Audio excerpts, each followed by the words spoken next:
I'm sorry, Josephine Marquin. Judge, we are on the docket today. I will confer with the state in a moment, but I knew you were going to start picking the jury and there was an urgent issue. They've agreed. We've asked you to sign an order that allows pretrial to loosen her leg monitor a bit. Her doctor submitted a letter to pretrial saying that it's causing her swelling and pain. And pretrial told me they would not loosen it without your order. So the state has graciously signed off, and I just wanted to get that done. I will. Who is the pretrial officer? Her name is Valdez. Priscilla Valdez. And a judge. No, talk. Okay. Just me. I'll talk for you. Okay. All right, just give me 1 second. All right. Well, I understand that, but And you say Valdez? Valdez. I have her email. Right off the bat, we're jumping into a pretrial scramble, and anytime a defense attorney is running into court talking about an ankle monitor causing medical issues, you know things are about to get interesting. Quick legal note, judges won't loosen an ankle monitor without documentation, and today, the doctor's note is the real VIP. If you want me to forward her email to Norma, I can do that, Judge. Yeah, let me see her email. Okay. Do you have any objection to the court sending her email, letting her know that the monitor is to be loosened? I have no objection. Okay.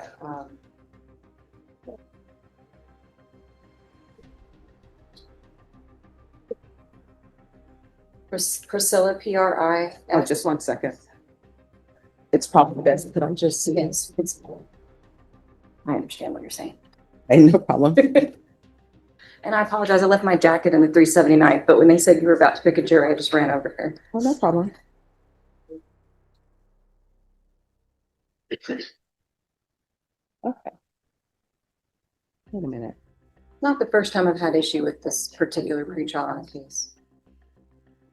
RIS. And if need be, I'll set the remainders of bond motion for a hearing because the state couldn't agree to just completely removing it, of course. But I just Okay. wanted to make sure it got loosened because she's been in pain for a while. All right, thank you.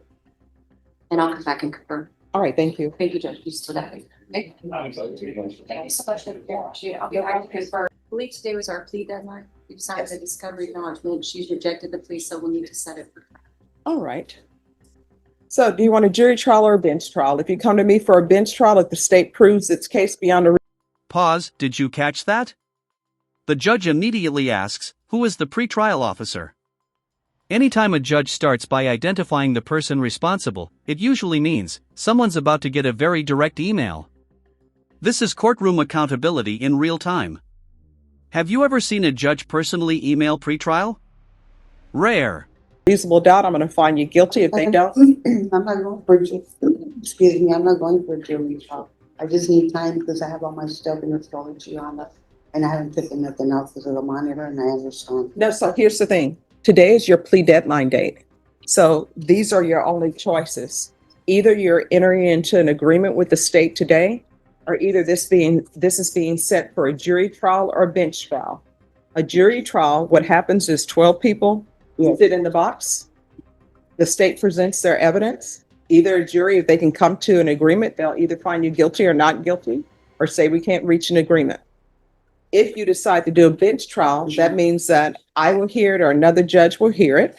The state will again call their witnesses. If I believe their witnesses and find them to be credible, and I believe that they prove their case beyond a reasonable doubt, I'm going to find you guilty. If I don't think they've proven their case beyond a reasonable doubt, I'm going to find you not guilty. So your choices are for today are, do you have an agreement with the state? If No. not, then it's either jury trial or bench trial. I thought I had until January. No, No? no, Well, I don't know yet. I gotta talk to my son. no. How old are you? I'm 65. All right, don't put that, here's the thing. Don't put that pressure on your son. It's your choice. So either you're going to reach an agreement today or either you're going to jury trial. I guess I'll do the jury trial. All right, Ms. Ferguson, it appears that this is a case that shouldn't last long. It's a drug case. Excluding jury selection, it'll probably be 2 days.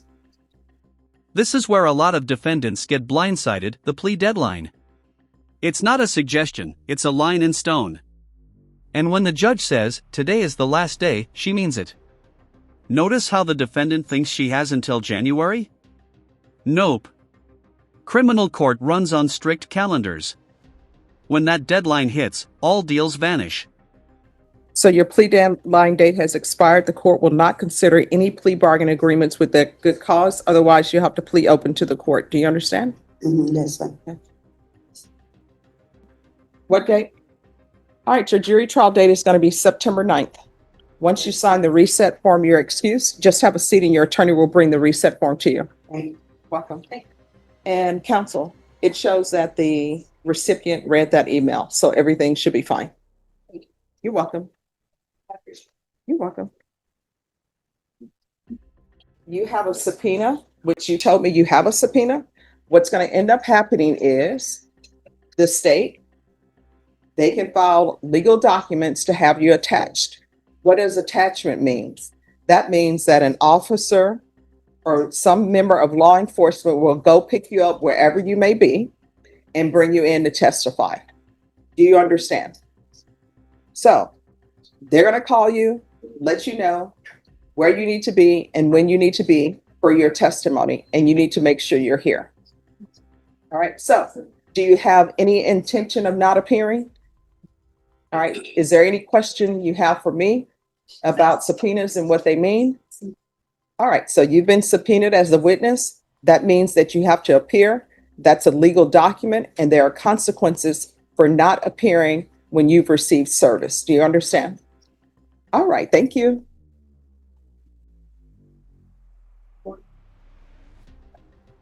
Good morning. Good morning.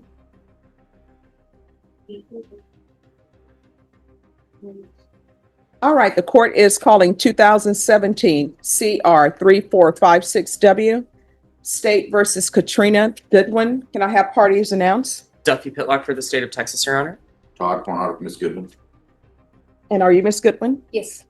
All right, did you review the document entitled Motion to Enter Adjudication of Guilt and Revoke Community Supervision with your attorney? Did you understand it? Yes, ma'am, I did.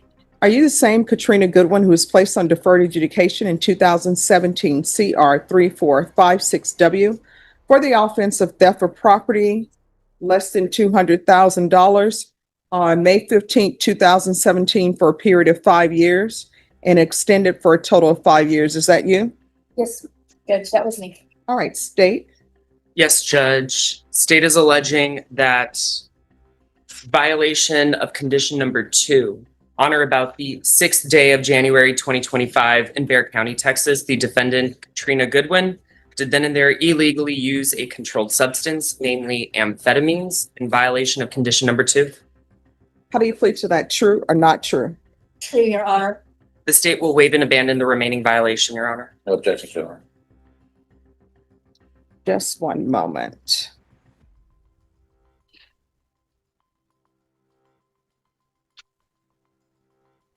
I'm trying to find the indictment. Here we go. All right, I think the judgment needs to be corrected. We can go off the record. The judgment needs to be corrected. The judgment puts this as a second-degree felony, but she pled to a third-degree felony. So just one moment. This was before my time. All right, Adriana, the judgment on this needs to be changed to reflect that it's a third-degree felony. All right, we are back on the record.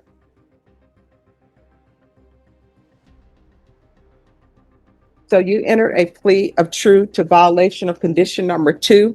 Did you understand by pleading true to violation of condition number 2, the court could find it true, grant the motion, find you guilty, and sentence you up to 10 years in the prison and up to a $10,000 fine? Yes. Great teaching moment. The judge just summarized the major difference between a jury trial and a bench trial. 12 citizens versus 1 judge, and each comes with its own risks.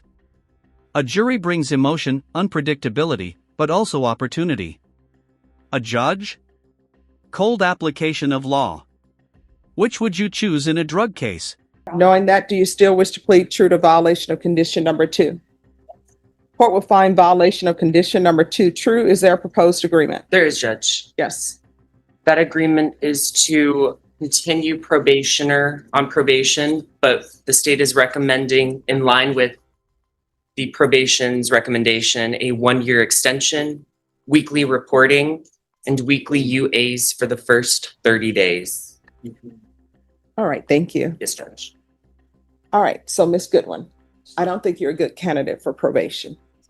And let me explain to you why. This is not your first time with a motion to revoke. It doesn't appear that there's anything else that can be done to help you. I understand that drug addiction is very difficult to conquer and you have to stay vigilant. But when people give you the tools that you need and you just don't use them, that's a problem. So I don't think you are a good candidate for probation, and I'm not going to continue you on probation.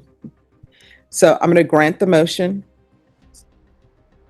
find you guilty, and revoke. Counsel, did you want to speak to years? Because Yeah. she's been on probation since 2017. Correct. She has completed the successfully Take Each program. Mhm. And judge has also done the 90-day jail sanction. So she has some back time. Mhm. So we're asking for the minimum 2 years because she was hoping to get, of course, continued with the objective of paying the rest of the restitution. That's why they're asking for an extension of a year. Mhm. But without that, then we will ask for the minimum 2 years.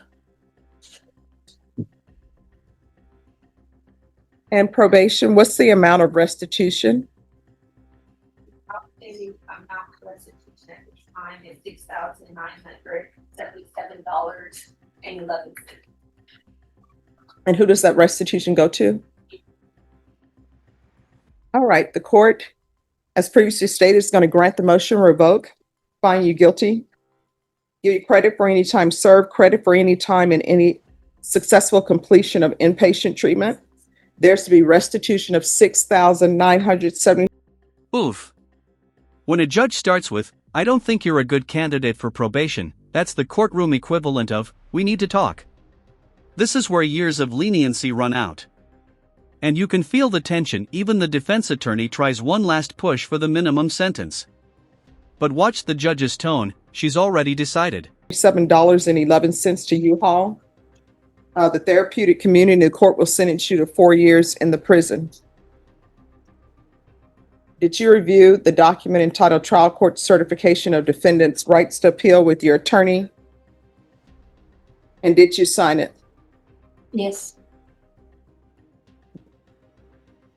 You do have a limited right to appeal, and that right to appeal is as it relates to the allegations in the motion, not the fact that you were on community supervision. Because this is a felony conviction, you're not allowed to own or possess any weapons or ammunition. If you have a question over what a weapon or ammunition is, you'll need to speak to an attorney. Do you understand?